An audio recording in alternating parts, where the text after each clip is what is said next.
The Johnson Way, a show about exploration and finding your own path. I'm Angie, and I'd like to introduce Ryan Carpenter with Mowberry, who's here to talk with us about his experiences traveling and discovering his own way in life. Hey, Angie. Thanks for having me on. Yeah, this will be fun. I'm really excited because this is a topic that I really enjoy. You know, we're going to be talking about how there are other options. You know, the conventional American dream really isn't for everybody. Totally agree. So I guess we'll just start with, when did you begin exploring? I'd have to say right out of high school. I think that's when you're first given that opportunity to decide what you want to do, you know, go to college, get a job. In my case, I chose to go travel in South America for a year as a foreign exchange student. I went to Quito, Ecuador, and that was the beginning of that alternative path. And I haven't looked back since. And that's great, but it sounds like before that you even knew that the conventional path wasn't exactly for you. Was that ever a conscious thing, or did you just kind of always grow up looking for things outside of that? I was a big fan of Star Trek. There was a lot of alternative paths on that show. It was fictional, but I think part of the reason I chose to do something different was because I didn't really feel that good at what everybody else was doing. You know, I wasn't terrible, but I was kind of an average basketball player, actually below average basketball player. But I was an average baseball player, an average whatever, you know, player. And even in school, you know, I just felt, you know, I was all right, but certainly not excelling dramatically. And so I wanted to stand out in some way. I think I felt that fairly early on, and the traditional path just wasn't doing it for me. So I do remember feeling like I needed to do something pretty dramatically different to stand out at all. So when you went to Quito is when your peers were going to college. You know, what were people's reactions to that, to you doing something totally different and doing it at a young age? So I grew up in Alaska, which is it's a big state, but it feels small. And so everybody was going off to, you know, other states to go to school, or they'd stick around at Anchorage. And I remember my parents in particular were like a little bit definitely worried about doing this study abroad deal. And they didn't see any kind of... My parents, I don't want to use them as an example because they've been pretty supportive of me over the years, but you know, my peers did not get it at all. You know, I think they were quietly jealous. I like to think so anyways, but... Do you think they didn't see the value in it? Totally not. Yeah. I mean, I think the people that do, they're like, oh, that's great. You're going to speak Spanish, right? Yeah, I guess that's, you know. That's one of the perks. That's one of the perks. So in my mind, it was like, I'm just going to get out of here. You know, I mean, I'm going to do something different, and I have no idea what it's going to be like. And that is cool. You know, that seemed really appealing. And they didn't get that part so much. I think that everybody's kind of looking for that clear results. Like, what is it going to give you to kind of help you down that path that we're all on? That's the thing. They're like, well, how's this going to help you get that killer job, that, you know, that nice life and all that kind of stuff? And I wasn't thinking about that. Well, and the clear result, but also this very clear path where you're going and you're traveling and you're just kind of seeing what gets thrown in your direction. I think most people, not even kids that age, most people really want a very clear direction. That's true. Yeah. And I didn't. And I met other people that did not either. And that's one of the most rewarding things with choosing to do a different path. And what you kind of don't expect is that there's other people doing it too. And that's cool. There is a community in doing your own thing. I completely agree. And I think that was when we went the biggest thing for us, because we just felt like, this term is overused, but like we were going rogue, you know, like yeah. We were just doing it on our own, and everybody was looking at us like we were crazy. And then once we got out there, we realized, no, there's a lot of people that understand us and understand what we're doing and agree with it. And I completely agree with you. It's good to find that support, that community. Mm-hmm. Well, yeah, the downside to that, though, is I feel like a part of me really wanted to be like that Indiana Jones character, you know, like doing like he was out there in the bush and like you getting chased by Indians and stuff. And then you get to, like the voodoo skull or whatever, you know, and I feel like everybody's kind of looking for that adventure. And then like everybody's out there looking for that adventure. That part did get to me on the flip side, to the community. You know, sometimes it's comforting, but you also kind of, you want to have that. You want to feel like you're the only one doing it in a way. So we have referenced Star Wars and Indiana Jones in just under 2 minutes. I'm a big fan of 80s movies and TV shows. Yeah. Well, if we can get Ghostbusters in here, we got it down. You should see my menu at Moberry's has a lot of that going on too. Well, you did eventually go to school though, you know. Oh yeah.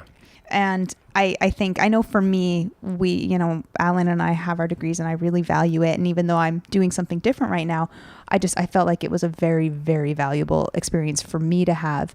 And you have it and you're not using it now. But what do you think about that? School's great. I think learning is great. I think people are great, and school, university has both those things. In my case too, I was able to not only get a good education, learn stuff, but I was able to study abroad, which minimizes your costs associated with traveling. If you're doing any sort of, getting funding from the school, I feel like there's a lot of loopholes with the school system. You can get money somehow, things like that school is good for. The downside, though, is also the money component. It's kind of escalated a lot since I was even in school in the early 2000s. And I think affordability makes it a little more difficult, in some cases a lot more difficult.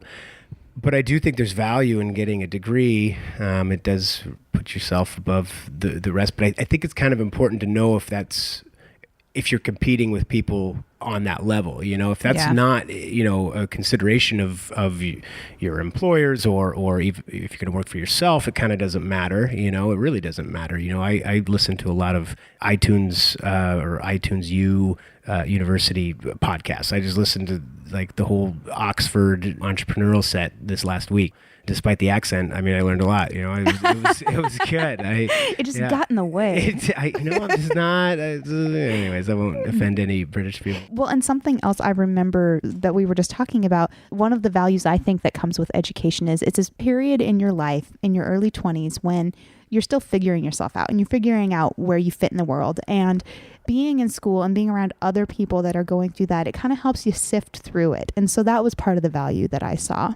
Totally. Yeah. No, and just being around other people in that same kind of boat, figuring it out, bouncing ideas off of each other. But the problem there too is you are around a lot of people on that path because college is part of the path, and if you have any desire to kind of, as you put it, go rogue, I think that it's a little bit more, you're in a group of people that may not support that. That's true. I agree with you there. Well, and I think that it's good to say that it isn't for everybody, and if you have a pretty clear idea of something you want to do and it doesn't require that, it isn't going to be worth the investment and the debt of it. Mm-hmm. So yeah, that's one of my biggest deals is not going into too much debt in college. I think that you have a lot of opportunities after college, and the guys that kind of throw a lot of money into it straight out of high school because, given the options, they're like, Harvard, that's a great deal. I got to go, I just...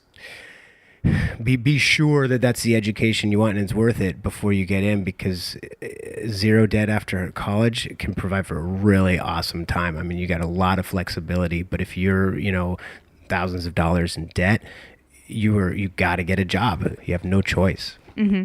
Well, and then that just leads to, you're going down the path that everybody thinks you need to be going down, but really it can feel like a cage, you know, and you feel trapped. And I think a lot of people in that situation, they need a job, so they get a job. They're not really looking for something that they enjoy and something that fits the lifestyle they want. Totally. Yeah. You can't afford to shop around, and try different things. And once you get that job, you can't afford to quit it because you've kind of signed on for it. And yeah, that's tough. I've definitely tried to give myself that breathing room, and that's allowed for me to make kind of maybe more risky choices because I didn't have a ton to lose. Well, and after you graduated school, you weren't one of those people that just jumped in and got a job. So what'd you do after that? Right out of college, I went over to Portland. I went to school in Moscow, Idaho. I got a job. There were a couple jobs, actually. I worked at REI, and I worked with Red Bull doing marketing stuff. That's a glorified term for just handing out Red Bulls to people. They were actually, there was an acronym for them. They were Pinos, people in need of energy. And we would go around looking for Pinos and drinking Red Bull. It was a lot of fun, but it was, I felt pretty for as active as that job was, there reached a point where I wanted it. I felt like I could be doing more, traveling more, and just seeing something new, And people were kind of implying that should have been out of my system by then, because I was about 24, 25 by then, maybe younger. I don't know. I have a tough gauge on age these days, but it was, I still felt young, but there's still like people that are getting really good jobs and doing big things, or, seemingly big things. They're doing things that you're supposed to do, But they could also afford a car or they could afford things, and that's a symbol of success, and I think in some cases accurately so. It's just, but it wasn't for me. I wasn't like ready to take that next step. That's not to say I didn't look. I did toy around with the idea of getting a normal job, like a career. Okay. I guess. Yeah, I don't know. Yeah, I did. And you toyed around, but you didn't. It doesn't sound to me like you didn't just force yourself to do it. Your heart didn't sound into it. No. I in that search, I ended up finding a job leading tours around the country, driving a van with foreigners, people from all over the world. I'd pick them up in LA and then drive them over to New York, and we'd camp along the way, and we'd take 4 or 5 weeks depending on the route. And that was a kind of a great deal because I got to travel and get paid for it, for one, and travel in our own country, which is cool. It didn't have to be too exotic for me to get excited about traveling, and hanging out with people from different cultures. That was fun and educational, and they were on vacation, so they were ready to have a good time. And so it was really, really a good deal. So that ended up being kind of, in a way, a career choice, definitely a path choice, because it got me back on that travel kind of mode, because it was seasonal, and every fall all the tour guides would sit around and be like, what's everybody doing this winter, and we'd figure it out. We'd do something else seasonal in the winter, and a lot of times that involved traveling abroad. And I went over and worked on an island called Saipan for a little while, just south of Guam, just north of Guam. There was a lot of doors that opened just from that kind of seasonal work. It also, like you touched on it a little bit, it allowed you to travel, but you were traveling, I guess, smarter and cheaper. You could go and see these places, and it wasn't, you were learning, you were extending your education as you went. You weren't just out on spring break partying. Sitting on a beach and reading a book is nice, and then there's sometimes that you can do that, but I wasn't really in it for that. I'm a much more active person, especially when traveling, and working and kind of getting it situated before you even go. Like, there's so many opportunities for people to be like, oh, you're going to come work here on this island? Okay, we'll pay for your trip, round trip, and that was typically my requirement, is to make sure I wasn't losing a ton of money. Money's not a big focus for me, but not being able to afford my lifestyle is. And so I tried to make traveling within my means kind of the goal. Well, and I think that translates into living within your means. And that's one thing that traveling did for Alan and I, for sure, because you touched on it, this American dream and having the car and having these things that represent the success, for a lot of people that isn't within their means. No, it's like fake within their means. Like, they have this job, and then they're like, oh, we'll finance that for you. Yeah. Oh, because you have a job. And it's like, luckily nobody would finance my things. So That's true. That's screw true. me You're over, on your own. Well, and it becomes not a cage at that point. It becomes a pit. You are stuck in that job. Then you're stuck in this lifestyle. You're stuck because now you have this extra debt, and you're not choosing a lifestyle or work that you're enjoying. Yeah, exactly. There's a lot more choices, even if they're bad ones, when you're traveling around doing kind of oddball stuff. And if you make a bad one, you just pick a different one. Like, it's not, you're not locked in. Well, and I think one of the things about human nature is we make mistakes. And you can't be too hard on yourself for it. And if you're just out exploring and trying to figure out what's best for you, those mistakes aren't going to be that big. Yeah, they don't hurt anybody but yourself, and that's typically pretty minor. And chances are you're actually learning quite a bit from it, and it's helping you to just figure out where it is you're trying to go. Yeah, that's it took me a little while, figure out the path, still figuring it out, but yeah, I might as well be off having fun a little bit and learning something while I'm figuring it out, not in an office somewhere. I don't think there's anything wrong with that. Alan and I, we did it a little bit different. We did the path that you're supposed to do, college, and then right after that, right into work. I did have student loans.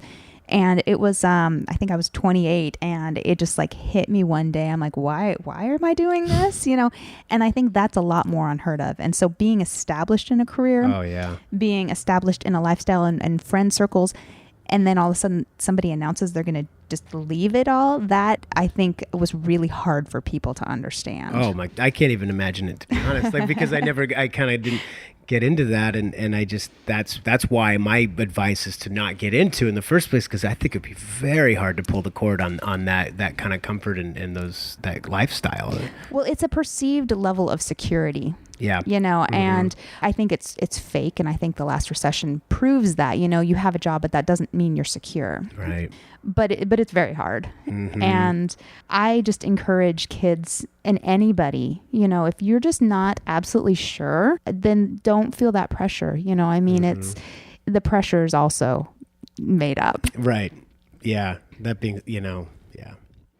But you eventually, you came back to Portland, and now you're a little bit more settled. You're still very busy. You're still doing stuff, but you're into startups now, which is a different way of forging your own path. You're self-employed, and you have that flexibility and that freedom. How did you, it probably wasn't an instant thing. You probably grew into that, but how did you decide to start Moberry? I dabbled in, I tried to start a business a number of years ago, which was actually a beef jerky company, which is a little bit of a different path than the smoothie market. It's considerably different. but so it's been on the business thing has been on my radar for a while. A friend of mine, Jeremy, he made beef jerky, and he wanted to start a business. And I was like, I want to start a business. He's like, what kind? I was like, any kind. And so he's like, we should partner up. And so we partnered up, and that was in 2007. And so went through the kind of all the rigmarole of starting a business and figuring out that maybe dried beef products wasn't my passion, and so we kind of closed that chapter and traveled around for a while, and then came back, and I was always on the lookout, even a bit before the beef jerky deal. I was looking for something. I didn't know anything about business besides people had them, and that allowed for freedom and some sort of ownership that most jobs did not provide. And if you goof off long enough, that becomes kind of your only option besides being a 30-year-old intern.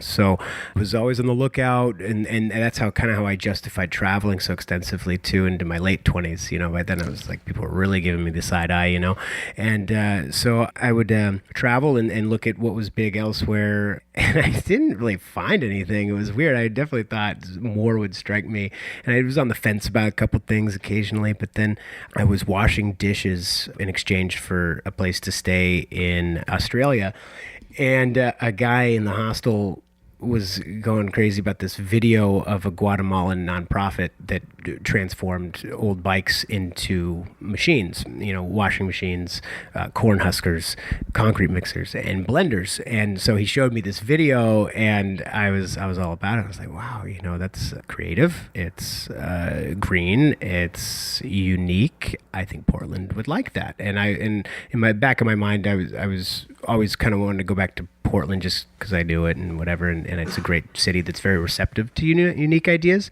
So I came back from Australia a couple months after that and got to work on that. It took me a little while to raise the $500 I needed to make that bike, but I was able to do it. I just got, built my first bike blender, put it outside my house, kind of like just like a 12-year-old's lemonade stand, and would peddle smoothies for people as they came by, just to kind of see what people's reactions were. Just assuming people will dig your idea is different than actually seeing them dig it. And then I was luckily right. People liked it, and yeah, a lot of people thought I was crazy. But like, just like, there's no way you can scale this, like using words like scale. And I was like, well, I don't know what that is, so I'm pretty sure I can. And so it was the perfect business for me, because I had zero experience in that kind of thing, and I didn't know the wording. I didn't know the path that most startups do. And having just a clear, like an idea a unique idea, but not a terribly unique product, like the product being a smoothie. Like it just was like, oh, it's an item and I will give it to you and you will give me $1 or money. Like I could get my grasp of the concept of that. And so and that's what I was looking for. And I just kind of just by myself grew it. And then food cart was kind of the next obvious step because it's the next, it's a little not $500, but it's cheaper than brick and mortar or any other option. So I started a food cart and that grew and built 2 food carts, and one's mobile, one's stationary. Now I'm building another cart that's opening next week, and then we'll have a brick and mortar by May 1st, kind of a pseudo brick and mortar and a bike shop. So it's been a great path, and I can't picture anything more rewarding or me doing anything else, to be honest. So a couple times I've heard you mention, you're traveling and your journey to get to this point as goofing off. And I guess personally, I'm sorry you feel that way about it. Well, it depends on what how you see the term goofing off as a bad thing or good thing. I think goofing off, it's just a word or term I use for what my lifestyle, and it is not meant to be negative. Goofing off is. And it's kind of how other people have referred to what I do. It's almost like that Obamacare thing too, like at first he thought people thought he'd be offended by that term, and then he kind of took it and he's like, he refers to it as Obamacare all the time, and I kind of use goofing off in the same capacity. Like, people are like, oh, you still goofing off? Heck yeah, I'm still goofing off. Is my name still Ryan? Yes. Yeah, exactly. I think that's a really positive spin on it, because I think that a lot of people probably said it in a more condescending tone, even if they didn't mean to. And you taking that and just owning it, because you weren't like in the term goofing off. You weren't. You were growing and you were exploring and you were becoming who you are now. And this isn't so much for you. I just think anybody traveling, don't downplay it. Right. Yeah, no, it's very true. And I do personally have a tendency to do that with just my conversational style. And I don't know where I picked it up and why, but it's just kind of maybe, yeah. But I definitely see a lot of value in goofing off, or whatever you want to call it. I think trial and error, honestly, is really what that means, is just kind of doing things with some risk involved, because it may or may not work out. In my case, I think it is working out. I haven't regretted anything I've done over the years regarding the path. And I think it's all built up to this, to be honest. And I'm really excited what the next steps are. I can't even imagine, but I think that every weird little job or thing I've done has somehow prepared me for running a bicycle-powered smoothie business, which whatever that becomes, Mm-hmm. Well, and being an entrepreneur and forging your own path and doing something outside of the norm. Mm-hmm. Yeah, exactly. Do you have any parting thoughts or advice for fellow wanderers that just don't feel like they fit somewhere, and are looking for their own journey? I mean, I just think keep looking, I guess, keep goofing off, and just eventually something will come about. I just don't think you need to jump the gun on getting into a career by any means. And I think that's definitely preaching to the choir here. But I just want to second that, I guess in addition to that, I would love it if we got to a place where people didn't feel like they had to jump the gun for anything in relationships, in career, in life. If people made decisions based on their own personal, unique desires and just who they were. So. Yeah, exactly. And there's a lot more options out there than people think there are. There are. Just keep looking and just keep those options open. You see somebody doing something cool, ask them how they got there, and you'll find a lot more opportunities that way than looking on Craigslist. I completely agree with you. Or just looking around at your peers. They're even now, I'm still hearing about things that I just never knew existed. And so just keep those doors open. Yeah, exactly. So if anybody wanted to get a hold of you and talk to you a little bit more about this, how could they do that? Sure. My Twitter handle is peddling kale. And that's a good way to get a hold of me. Otherwise, just Google Moberry and reach out to us that way. Come buy a smoothie. You could peddle your own smoothie, Adam, right? That's true. Yeah, we do pedal-powered smoothies. Well, thank you for taking a moment to chat with us about this. Yeah, thank you, Angie. I really appreciate it. For additional podcast and travel-related articles, visit us at thejohnsonway.com, or for comments and questions, you can email me at angie@thejohnsonway.com. Thanks for listening. Bye.